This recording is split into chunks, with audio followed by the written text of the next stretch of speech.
Welcome back to Monster in My Closet, the podcast where we shine a light on the professional world's darker corners. I'm Anil Saxena, joined by my co-host, the founder of Medusas, Morgan Hunter. Each episode, we tackle the fears and faux pas that haunt our work lives, with insights, interviews, and a dash of humor, some stupid analogies, and probably swearing. So if you've ever felt like you're navigating a workplace labyrinth, a never-ending approval process, an evil hall of mirrors, or a constantly ending quarter, you're in the right place. Let's confront those monsters together. Are you ready? Let's begin. Hey everybody, welcome back to another episode of Monster in My Closet. So Morgan, this week, are we scared or scary? We are so scary this week. We are going to be talking about monsters and zombies. Literal monsters and zombies. Yes to that. Yes to that. So today we're going to dive into the haunted house of overwork and underappreciation. So we're going to hear ghostly stories of burnout and magic spells to recognize and reward efforts that keep the workplace spirits high. 3 topics that we're going to talk about: identifying signs of employee burnout and addressing them proactively, strategies for acknowledging and rewarding employees' efforts, and finally, balancing productivity expectations with employee well-being. So I was doing some research for this episode way back, and I Googled zombie employee, right? And I got so triggered when I did that, because every one of these articles was talking about how awful these zombie employees are, and they're just like doing the bare minimum, and they're all like pouty and moody and checked out. And I'm like, what the fuck? I'm like, seriously? How are they the bad guy? Right. And it really takes me back to a question I ask a lot, drinking games, whatever. It's like, why is Frankenstein's monster the bad guy? Dr. Frankenstein was the grave robbing dude that was trying to piece parts back together and, bring them back to life using lightning. Okay. That's a psychopath. That's a highly disturbed individual. But all we remember from that story is the monster, right? Yeah. And everybody's like got their pitchforks. They're going after him. Like, man, put your pitchforks down. It's you. Like, you created the monster. Yeah. Right. And I feel like, that's what Love Your Zombie is about. That's what this episode is about, is that if you have zombie employees, you created them. You got to own that, right? You got to understand like what's happening here and how you can like roll that back and get those people back to being functional employees. Yeah. Yeah. And I love this question too, like, because about, is Frankenstein a bad guy, right? Because to me, it's not bad, like you were saying. It's just made badly. And it, quite frankly, is like a lot of jobs that they're created kind of haphazardly. And you can't really blame Frankenstein for what it did, right? That's a function of the creator that put that piece, that Frankenstein monster together. And even calling it a monster to me kind of feels like, I don't want to get all woke or anything. The poor guy. Like, he really got the short end of the stick. Yeah. And the other thing that it makes me think about is, like, if you go back in the Wayback Machine and you think about those zombie movies, right, the old ones, and they like the people that were trying to destroy the zombies, they would like burn them in a furnace, and then it would send the ashes out into the graveyard, and then magically it would create more zombies. And it's like, oh, how the fuck did that happen? Like, well, maybe it was you dispersing the zombie dust all over things that would turn into zombies? I don't know. So I think, it's like you got to look kind of a little bit of look in the mirror. Um, and Yeah. I think there were some, there were some are there any other stats that you wanted to share? Yeah, absolutely. Yeah. So why we don't want to create zombies or monsters in our workplace. So there was a study done by the Lancet that said that folks that are working more than 55 hours a week have a 33% increase of stroke and a 13% increase in coronary heart disease. Yeah, that is a shocking statistic, and I have to say I've seen it like in like high pressure environments where I feel like there's a disproportionate number of people going down um, due to illnesses. The other interesting statistic we have here is that productivity per hour declines sharply when you're working more than 50 hours a week. No shit, right? I mean, that's something that I identified very early on in my career. And I was like, I could stay an extra 4 hours today and get this done, but why? I mean, I don't have any mental capacity left. How about I show up Monday morning and spend 30 minutes doing something that would have taken me 4 hours to do on Friday afternoon at 5 o'clock, right? So there is definitely diminishing returns when you're pushing people beyond the normal work week. And we are the worst at Yes, but I'm a huge culprit of that. And I mean, a lot of it is because I really like what I do, but you don't want that to be the reason that you're working 60 hours a week. It doesn't make sense. So that's really interesting. So you are like that. I can say that. I can say that. Um, so, and so am I. And I have found it's really interesting as a manager managing high performance employees, right? That you kind of have to do that differently, right? So if you really like doing your job, you're just going to go until you can't go anymore. So when I hire high performance employees, well, what I will say is I am going to pile work on you until you tell me to stop. Yeah. But it's on you to tell me to stop. To stop. And that doesn't always work. Sometimes they'll just, thank you, sir, may have another, like just like keep piling on more and more work. And then that's when you as a manager have to tune in and see what's going on, right? You observe your people and see what's happening, number of hours, when are they sending you emails, right? Did you get an email on the weekend? Did you get an email after hours? I mean, I've actually told people, I've sent them home, right? Like you have to log off for the day. I'm sorry, right? When I had my in Treyas, one of my old companies, I had to tell my high performance people to go eat something and take a shower. Like that's like like you have to minimum take care of the bare essentials of your life. I'm firing you for the next 4 hours. Go do something with your family or whatever. But sometimes you have to really get in there and demand that these people kind of disengage, so that you can continue to get the best out of them, right? Yeah. And they're not in burnout mode all the time. Yeah, and I think as a leader, that's just something you've got to watch for. Like, are they making mistakes they wouldn't normally make? Are they do they have a shorter fuse than usual? The shorter fuse. Yeah, Yes. yeah, right. But I think that there's clear telltale signs of that, like of that burgeoning burnout. And I think the other thing is that oftentimes high performers, and I don't know if I'm a high performer necessarily, but I think I'm very driven, is that I feel like I can do it better. Like, so I might as well just do it myself. And then I can, once I'm done with it, I can explain it to somebody else. Do you ever do that though?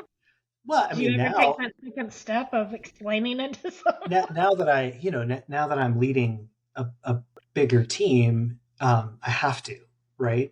Uh, but I think that that's just that those signs of burnout are really, really important for us to notice.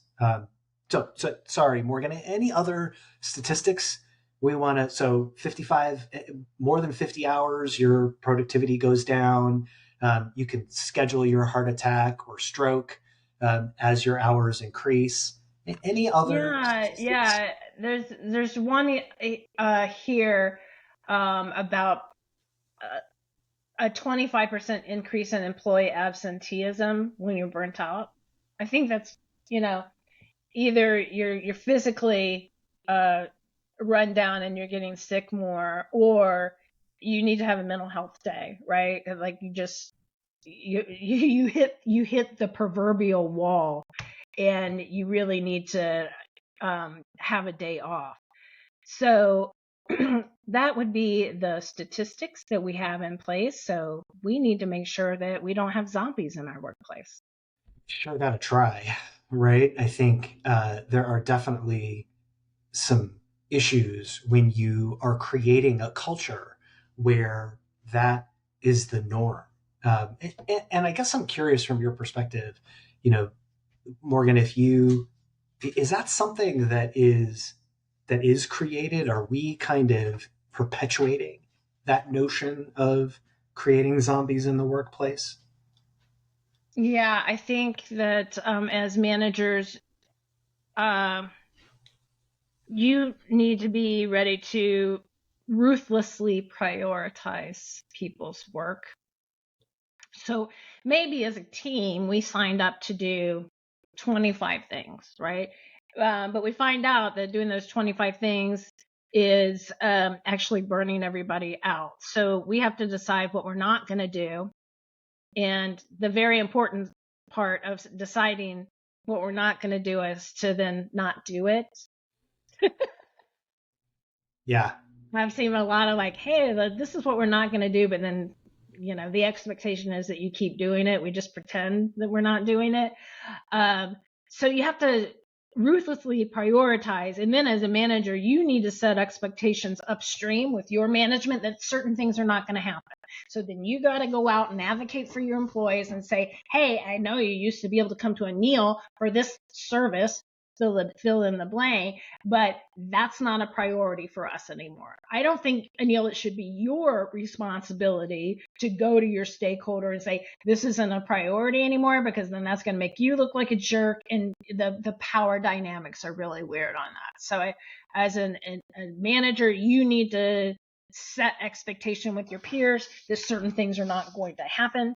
And I think another thing that's really important in terms of managing burnout as a leader is that um, you can expedite burnout by not recognizing your employees mm, and creating an environment where they don't feel like their work is valued, right? So a little thank you along the way, a little hey, good job on that project along the way can really, really help your employees in terms of their morale and their energy at work.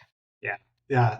So, I mean, like if we're kind of building a list of what are the things that you should do, right? Ruthlessly prioritize, share that priority, right, Yeah. with key individuals. I think I'd slot in there, make operations efficient, right? I think there's a Yeah. misnomer that that can't be intentional.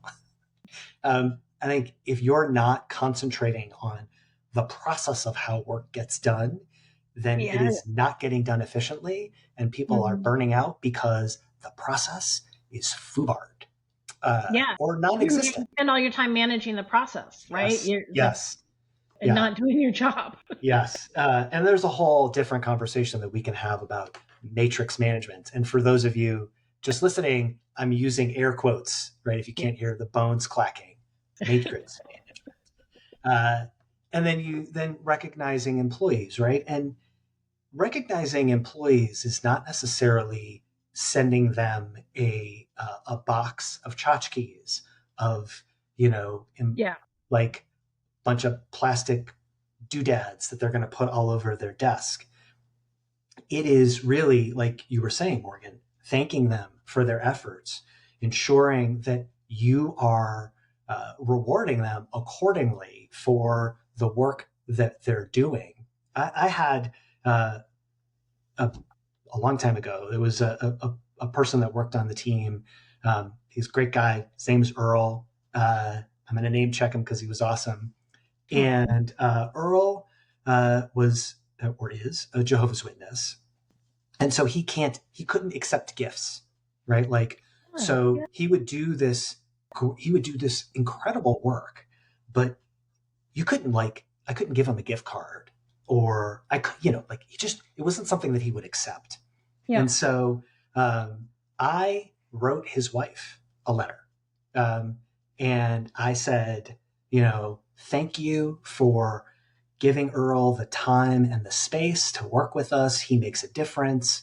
He, has an impact. And I sent her money for her to take him out. And he came back that Monday, and he threw the letter on my desk. And at first I thought he was going to be super pissed. So, right. I mean, if you haven't seen me, which you haven't because you've been listening to this, I'm not a big guy, and Earl was a big guy. And I thought my days are numbered, but he was almost on the verge of tears and thanked me for that. And I share that because as a leader, understanding how people want to get recognized is a huge part of driving down burnout and making sure that you're not creating zombie employees, because you are listening to that individual as a person, right? I think that's a really important thing that we all have to recognize, is that we don't work with machines, right? We work with people who, right? Well, you and I work well with machines. So I think that's a really important thing to make sure that you're recognizing, right? So you've got your ruthlessly prioritize. You got to share that priority, and you and I probably have lots and lots of examples of how to do that really well, which I'm happy to share. Create that operational efficiency and recognize your employees, caveat, in the way that they want to be recognized, in what motivates them. I think I would add one more thing if we're thinking about, like, okay, things you can do as a manager. One of my favorite things to do when people are getting super busy and overwhelmed with meetings is to carve out time for them to get their work done. Not ask them to do it, but I'm doing it as a manager. So, like, no meeting Tuesdays, no meeting Wednesdays, whatever the day is, right? It's like no meetings on that day. That day is for you to get your work done. And there will be words if I find out you're taking meetings on no meeting. That is going to anchor me. You need to hold that time as precious to you to get your work done and go get some work done. Yeah. Because high achievers like yourself, Anil, you can go ahead and you can wear that badge if you want to. Is that they feel bad when they're not getting their work done. So if they're in meetings all day and they can't do what they've committed to doing, it eats away at you as a high performer, because you want to deliver. You want to show up as your best. So sometimes you have to carve that space out for your employees to actually get their work done. Yeah. And give them cover. You have to give them cover. So if someone escalates to you saying, Anil didn't take my meeting, was it on Tuesday? Yes. Then he was busy. Like, I don't even have to tell them. I don't have to say what. You don't have to. You not have to defend that you need time to do your work. I'm busy. I can't make it at that time. Yeah. And the other thing that I would add to that is this notion of time for reflection. So I'm going to name check somebody else.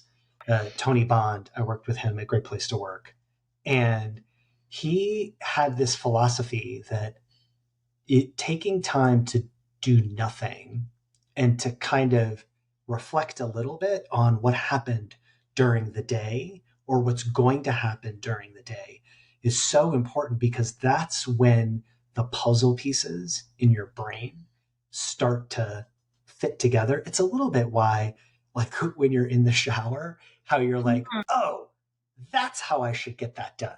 But you Or have in the nothing, car, and or you're in the on car. your commute. Mm-hmm. That's right. That's right. Or when you're working out, Mm-hmm. or when you're walking the dog, or you're doing gardening, or all of a list of litany of things that are when you're not doing work.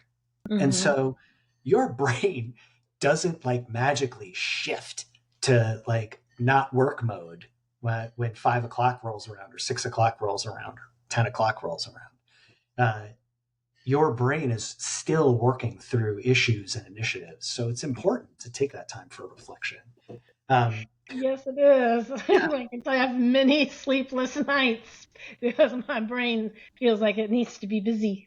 yeah, yeah. But and I think, it's like we got to embrace that a little bit. Like, let your mind wander. It's fine. It's not going to go that far. It's in your head. It's not like it's going to be like, well, I got to keep track of my brain, because next thing you know, it's buying shit on Amazon. Um, So, uh, right, back to this notion of zombie employees.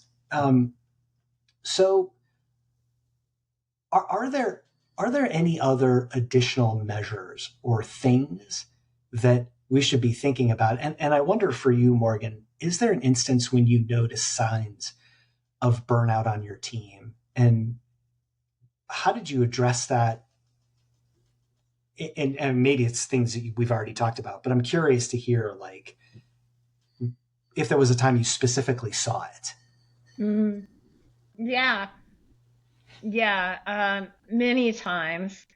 Um, because I do love to hire high performers, and then I also love to work for chaos companies.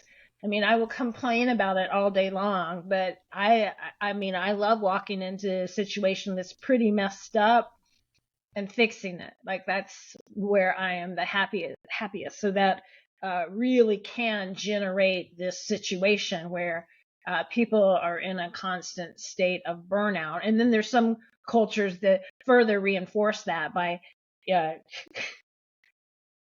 there was a company in Kansas City. I'm sorry, I'm going on a little side uh, journey here. Um, it was a large medical company, and the CEO of that company um, would regularly arrive at like 6 o'clock in the morning and write down all the license plates of the cars that were in the parking garage, and do that again at 8 o'clock at night, and then show up on the weekend. Just to be clear, he was expecting your car to be there at those times, right? So it was this really run you into the ground. The person who puts in the most hours is the winner. And I think that is back to the operational thing you were talking about earlier. It's like, why do you need to work that hard? What is going wrong in your company that's the level of effort that you need your employees to put in? So that's like a whole they're like, what's going on with your operations? But that's just shitty. That's just shitty to have an environment like that. So the first thing you need to do is make sure you're not the person that's setting up that environment, and rewarding hero type work, right? Encourage working smarter, not harder, right? Yeah. Um, and uh, check in on a regular basis. Like I said, I used to kind of spy on my employees. I know that sounds horrible, but it's like, when did that email come in? Like I said earlier, it's like, when did that email come in? Why did you send me an email at 11 o'clock at night? Can we talk about that? Right? Yeah. That's Yeah. not acceptable. Now, if they have a good explanation, it's like, well, I took off at 3 because I had to do this, and then I just popped back in. I'm like, okay, as long as like you've sorted that out on your side. But if that's what you're having to do to get your work done, then we need to have a conversation about your workload or how we can drive efficiencies for you, right? Yeah. So constant vigilance as a manager is how I've dealt with that. It's just really, really looking out for the well-being of my team. Yeah, I think that is great advice, and I think it's really important, right? That's your job as a manager. Your job as a manager is to take care of people, and that's the sole thing that you should be, or one of the biggest things you should be focused on, is taking care of people, and obviously your goals and all that stuff, right? Meeting your quotas and whatever other things, but all of that happens through people, right? Yeah. And yeah, and people aren't machines, right? They have lives, they have needs, they have desires, and so I think we have to make sure that we're thinking about all of that. And I know there's a lot of great books about that, right? That I think we can share. There's that Dying for a Paycheck by Jeffrey Mm-hmm. Pfeiffer, and Mm-hmm. a bunch of other great books. And there's all kinds of good studies too about the amount of hours that you're putting in and how that can be counterproductive. So I think Yes. educate yourself about Yeah. that, right? And make sure that you're aware. And we have some good news for our listeners too. So we're talking about like what managers can do to deal with work-life balance, but we have an upcoming episode called Work-Life Imbalance and how to achieve it. And we're going to talk about what employees can do to get control of their work environments. Yeah. So that's Yeah. coming up soon. Very cool. And I think the underlying theme here is be an adult, right? And treat people like adults. That's all good. All right. Well, any other last words about zombie employees or zombies in general, Morgan? Love your zombie. It's yours. Yes.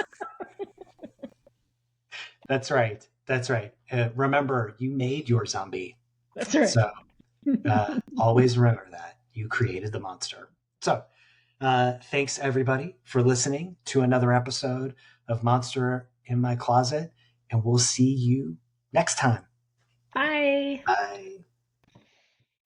As we wrap up another episode here at Monster in My Closet, we want to thank you, our fearless listeners, for joining us on this journey of exploring what scares us or when we're scary.